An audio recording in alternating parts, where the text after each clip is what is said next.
I'm been very concerned lately about China and sort of we have transferred so much money from our economy over to China by buying all those things and supporting their economy over there so they could make more and more money. They are now all over Africa, buying things and investing over there and getting those countries dependent on them and supporting, non-democratic people. And I'm just like wondering, whom? Well, we are in a country that supports Saudi Arabia. Yes, that's true. Right. So suddenly we have a problem with, superpowers supporting non-democratic people? Yes, yes, I do, but I also am just concerned that we've sort of created the economic power that China sort of has now, and they're using it, I fear, going to be using it against us eventually and against the better interests of a lot of people. Allow me to put your mind to rest. Okay, great. You shouldn't worry about that. Okay. It's very simple. And let me explain why you shouldn't worry about that. But please continue. Well, they're in Africa. They're lending money to countries to build ports and different infrastructure. To build what? Port, and what's wrong with that? And, because... Countries that need ports get ports. But they're making people dependent on... I know, it's the same thing that we've done, which is no, it's horrible not. Around the world. They are far more humanistic than the United States ever was. Really? Okay. Absolutely. Great. So... Let me give you an example. Of course they are peddling for influence. Yeah. Yeah? But they are non-interventionist. Absolutely non-interventionist in a way that Europeans, the West, has never managed to fathom. But I have a feeling they have a longer-term thought process that is more interventionist. All right. But anyway, let's judge what we see. Let's judge what. Okay. Well, let's start at the beginning. The Chinese never asked Apple to go to Shenzhen and produce all the iPhones. It was Steve Jobs that decided that. Yeah? Mm-hmm. It was not China that went to Washington, D.C. and demanded that they buy a third of your national debt. If they hadn't bought it, you would be in serious trouble. Mm-hmm. Okay. Number 3. I did allude to this in my talk. If in 2008 China had not cranked up their credit bubble, you would be in a new Great Depression now. Mm-hmm. So, China, the United States, and the European Union are absolutely synergistic, and they need one another in a way that if we fail to acknowledge and to nurture, billions of people, including the majority of the people in this country, are going to suffer. Now, I am not going to stand here and defend China and the Chinese Communist Party. I already made some negative remarks about the Chinese Communist Party in referring to, their attitudes as being compatible with those of Wolfgang Schäuble. My concern about China is the authoritarian manner in which the Chinese regime is treating the Chinese people. As a Democrat, I have a problem with this.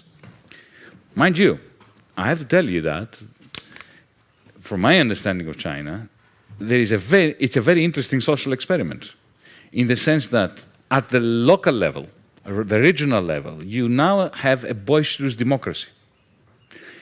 At the local and regional level.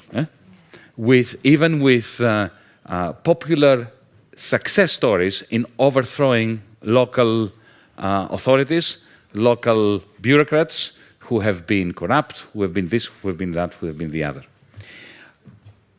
When it comes to the influence of China outside its borders, I have to say, firstly, it's quite remarkable that they don't seem to have any military ambitions. Secondly, Africa. I'll give you an example, a specific example. Ethiopia. 2004, because I happened to be there, and I have some first-person first-hand experience of it. They went into Ethiopia.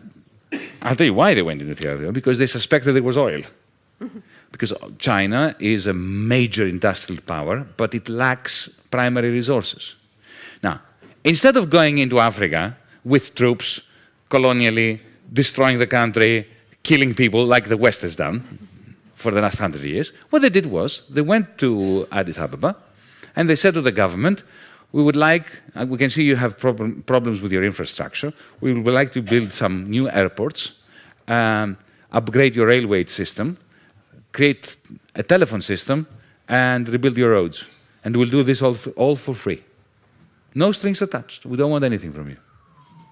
And they did. Why did they do it? Because it's soft power. Because because they knew that if oil is discovered, and it was discovered later, then, of course, the Ethiopian government will be much more open to Chinese oil companies coming there. They have never combined their investment with imperialistic view. When I was Minister of Finance, I had a very interesting experience with COSCO, one of the Chinese national companies that in the end bought the port of Piraeus. When I moved into the ministry, I found a contract from the previous government that they had already sold the port of Piraeus for a pittance and under ridiculous conditions to the Chinese, under the guidance, of course, of the European Union and the International Monetary Fund as well.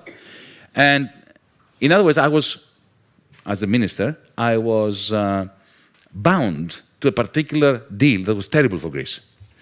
And I went to the Chinese and discussed it with them.